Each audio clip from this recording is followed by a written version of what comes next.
Subscribe कीजिए royal teacher को education संबंधी न्यूज़ तुरंत पाने के लिए। निष्ठा ऑन दीक्षा निष्ठा 3.0 प्रशिक्षण से पूर्व की तैयारी। प्रशिक्षण की समय सारणी हुई जारी। 1 अक्टूबर 2021 से होगा प्रशिक्षण प्रारंभ और इस प्रशिक्षण में 70% या अधिक अंक प्राप्त करने पर ही मिलेगा सर्टिफिकेट। जी हाँ दोस्तों, निष्ठा प्रशिक्षण से संबंधित मोस्ट इम्पोर्टेंट जो बातें हैं उनकी आज हम चर्चा करेंगे। जैसे इस सब प्रशिक्षण में जो 1 अक्टूबर से प्रारंभ होने जा रहा है, 1 अक्टूबर 2021, ये निष्ठा का तीसरा प्रशिक्षण है। नीचे निष्ठा 3.0 नाम दिया गया है और इस प्रशिक्षण में 70% या अधिक अंक प्राप्त करने पर ही आपको सर्टिफिकेट मिलेगा। और उसके बाद और उससे पहले यानी निष्ठा प्रशिक्षण आरंभ करने से पूर्व की तैयारी आपको क्या करनी है, किस प्रकार लॉगिन करना है, क्या, ये सभी बातों की आज हम चर्चा करेंगे। और साथ ही महत्वपूर्ण जो दिशा निर्देश है जो निष्ठा प्रशिक्षण है वो भी जारी हो चुके हैं। ये है वो राजस्थान स्कूल शिक्षा परिषद की ओर से जारी हुआ निष्ठा 3.0 प्रशिक्षण के संबंध में जो दिशा निर्देश बताए गए हैं। और साथ ही में इसमें बताया गया है जो टाइम टेबल जारी हुआ है निष्ठा प्रशिक्षण का, यानी निष्ठा 3.0 में कौन सा प्रशिक्षण आपको कब करना है उसके बारे में भी बता दिया गया है। नवीन राष्ट्रीय शिक्षा नीति 2020 में शिक्षकों की क्षमता संवर्धन को प्रमुखता प्रदान की गई है। इस हेतु निष्ठा प्रशिक्षण समग्र शिक्षा का महत्वपूर्ण कार्यक्रम है जिसमें विद्यार्थी के समग्र विकास को केंद्रित करते हुए प्रशिक्षण कार्यक्रम की रूपरेखा निर्धारित की गई है। तदनुसार निष्ठा प्रशिक्षण मॉड्यूल का निर्माण किया गया है। निष्ठा के प्रशिक्षण मॉड्यूल विचार चिंतन और परस्पर संवाद की सार्थक गतिविधियों जैसे शैक्षिक खेल, क्विज आदि के आधार पर बनाए गए हैं, जिससे शिक्षक आनंददायी तरीकों से छात्रों को शिक्षण हेतु प्रोत्साहित करने करके सिखाना सुनिश्चित करें। निष्ठा 1.0 कार्यक्रम के अंतर्गत यानी जो 19-20 में प्रारंभ हुआ था निष्ठा कार्यक्रम, निष्ठा 1.0 के कार्यक्रम के अंतर्गत सत्र 19-20 में प्रारंभिक स्तर के संस्था प्रधानों एवं शिक्षकों को प्रशिक्षित किया गया। इसी प्रकार माध्यमिक शिक्षा के शिक्षकों व संस्था प्रधानों हेतु निष्ठा 2.0 का आरंभ 1 अगस्त 2021 से दीक्षा प्लेटफॉर्म पर किया गया। ये भी आप सभी जानते हैं निष्ठा 2.0 का कार्यक्रम जिसमें माध्यमिक शिक्षकों को भी शामिल किया गया था।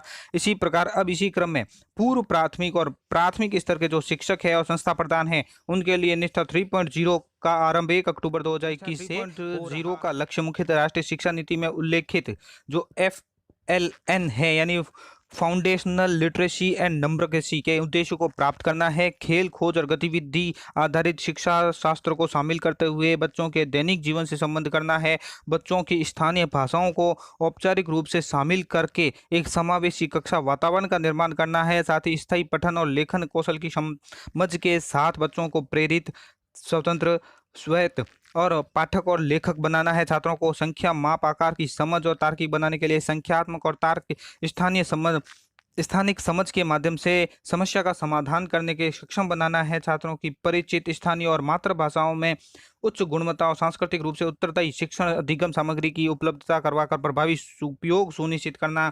साथ ही शिक्षकों, प्रधान अध्यापकों, शैक्षिक संदर्भ व्यक्तियों और शिक्षा प्रशासकों के सतत निर्माण पर ध्यान केंद्रित करना। सभी हितधारकों जैसे शिक्षकों, अभिभावकों, छात्रों, समुदाय और नीति निर्माताओं को आजीवन सीखने की सशक्त नींव निर्माण के लिए सक्रिय रूप से जुड़ना। पोर्टफोलियो, समूह और सहयोगी कार्य, कार्य योजना, परियोजना कार्य, प्रश्नोत्तरी, रोल प्ले, खेल, मौखिक प्रस्तुतिकरण, लघु प्रशिक्षण आदि के माध्यम से सीखने का मूल्यांकन करना और सभी छात्रों के सीखने के स्तर की ट्रैकिंग करना। मुख्य उद्देश्य जानने के बाद दोस्तों प्रशिक्षण का लिंक यानी प्रशिक्षण का लक्ष्य दिया गया है जिसमें जिलेवार जो संदर्भ व्यक्ति है तथा कक्षा 1 से 5 में अध्ययन कराने वाले शिक्षक और संस्था प्रधानों को जो प्रशिक्षण दिया जाना है वो डिस्ट्रिक्ट वाइज दिया गया है। टारगेट दिया गया इतने प्रशिक्षणों को टीचर प्रशिक्षित होने चाहिए। इसी प्रकार आगे बात करें तो प्रशिक्षण के पूर्व की तैयारी जो आपको करनी है वो किस तरह करनी है। प्रशिक्षण के पूर्व तैयारी यानी प्रशिक्षण का आयोजन ऑनलाइन दीक्षा पोर्टल के माध्यम से किया जाना है। तब प्रशिक्षण के सुचारू संचालन हेतु जिला और ब्लॉक स्तर पर निष्ठा FLN प्रशिक्षण प्रभारी एवं तकनीकी समन्वयक नियुक्त करें। यानी एक नियुक्त होगा ब्लॉक स्तर पर, जिला स्तर पर निष्ठा प्रशिक्षण का एक व्हाट्सएप ग्रुप भी बन जाएगा।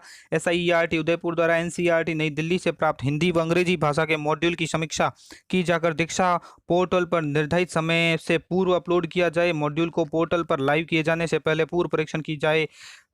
परिषद उदयपुर द्वारा जिलेवार केआरपी का चयन किया जाएगा। चयनित जो केआरपी होंगे उनको एनसीईआरटी नई दिल्ली स्तर से प्राप्त निर्देशानुसार वो कार्य करेंगे। प्रत्येक केआरपी 80 से 120 शिक्षकों का व्हाट्सएप ग्रुप बनाकर समन्वय स्थापित करेंगे तथा एसआईईआरटी उदयपुर के निर्देशन में कार्य करेंगे। समस्त मॉड्यूल हिंदी और अंग्रेजी माध्यम में उपलब्ध होंगे। शिक्षक द्वारा प्रशिक्षण हेतु एक ही माध्यम का चयन करते हुए प्रतिमाह 2 मॉड्यूल पूरे किए जाकर 31 मार्च 2022 तक समस्त 12 मॉड्यूल का प्रशिक्षण लिया जाना अनिवार्य है। तो शिक्षकों को इस बात का ख्याल रखना है कि एक ही माध्यम का चयन करना है, चाहे वो हिंदी में ले ले प्रशिक्षण या इंग्लिश में ले ले, दोनों में से एक प्रशिक्षण का चयन करते हुए प्रति माह 2 मॉड्यूल कंप्लीट करने हैं और पूरा जो कोर्स है 31 मार्च 2022 तक कंप्लीट करके 12 मॉड्यूल का प्रशिक्षण लिया जाना है। प्रत्येक मॉड्यूल 3 से 4 घंटे में पूरा किया जा सकता है।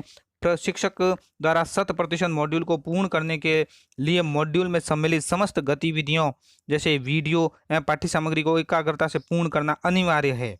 प्रत्येक मॉड्यूल के अंत में वस्तुनिष्ठ मूल्यांकन प्रश्नोत्तरी दी जाएगी। 3 प्रश्नों में से 70%, 3 जो प्रयास रहेंगे 3 प्रयासों में 70% यानी 70% प्राप्तांक प्राप्त करने वाले शिक्षक को सहभागिता प्रमाण पत्र ऑनलाइन प्राप्त होगा। 3 प्रयासों में मूल्यांकन में 70% अंक प्राप्त नहीं होने पर प्रमाण पत्र जारी नहीं हो सकेगा, अतः मॉड्यूल पूर्ण नहीं माना जाएगा। तो इस बात का भी विशेष ख्याल रखें, अगर मॉड्यूल आपको कंप्लीट करना है तो कंप्लीट करने के लिए आपको 70% अंक प्राप्त करने होंगे, तभी आपको है वो सर्टिफिकेट जारी हो पाएगा। कोर्स पूर्ण होने पर प्रमाण पत्र जारी होने में 15 दिन का समय लग सकता है। अब ये इसकी समय सारणी दे दी गई है कि 1 अक्टूबर से 31 मार्च तो जो आपको कंप्लीट कोर्स करने हैं वो कौन कौन से रहेंगे, आप इसका एक बार स्क्रीनशॉट ले सकते हैं। जैसे 1 अक्टूबर से 31 अक्टूबर तक जो मॉड्यूल है ये 2 मॉड्यूल रहेंगे, फिर दो यानी दो करके मॉड्यूल रहेंगे अलग अलग माह में, एक माह में 2 मॉड्यूल है।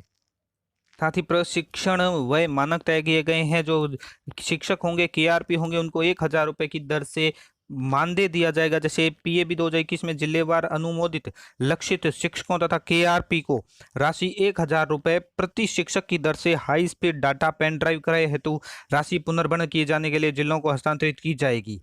तो 1000 राशि 1000 रुपये शिक्षक को प्रति शिक्षक को और केआरपी को भी मिलेगी। जिस मद के लिए राशि उपलब्ध करवाई जा रही है उसी मद में व्यय किया जाएगा।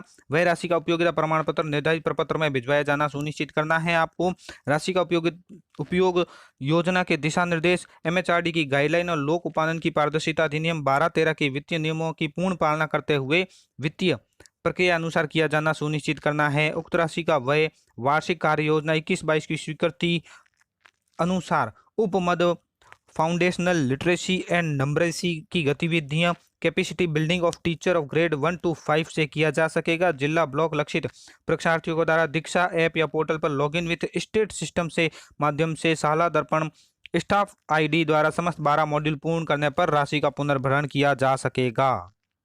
अर्थात अगर आप लॉगिन विथ स्टेट सिस्टम के माध्यम से लॉगिन नहीं करेंगे तो आपका कोर्स भी अपूर्ण माना जाएगा, साथ ही 12 और राशि का पुनर्भरण भी नहीं हो पाएगा।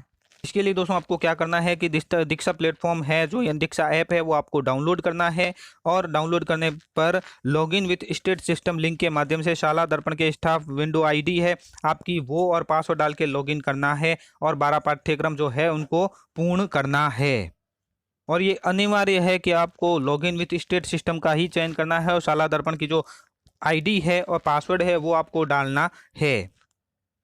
साथ ही अगर किसी शिक्षक द्वारा पूर्व में दीक्षा ऐप पर ईमेल या मोबाइल के माध्यम से लॉगिन कर लिया है किसी शिक्षक ने तो ऐप पर लॉग आउट करके लॉगिन विथ स्टेट सिस्टम से ही लॉगिन करें। साथ ही लॉगिन विथ स्टेट सिस्टम से लॉगिन करने के बाद पूर्व लॉगिन को उपलब्ध मर्ज ऑप्शन की सहायता से ईमेल और मोबाइल नंबर इंदिराज कर ओटीपी की सहायता से मर्ज भी आप कर सकते हैं। दीक्षा पोर्टल पर समय सारणी अनुसार उपलब्ध मॉड्यूल में पृथक पृथक नामांकन प्रत्येक माह की दिनांक 1 से 25 तक अनिवार्य रूप से करना सुनिश्चित करें। निर्धारित अवधि में समस्त 12 मॉड्यूल पूर्ण करना है।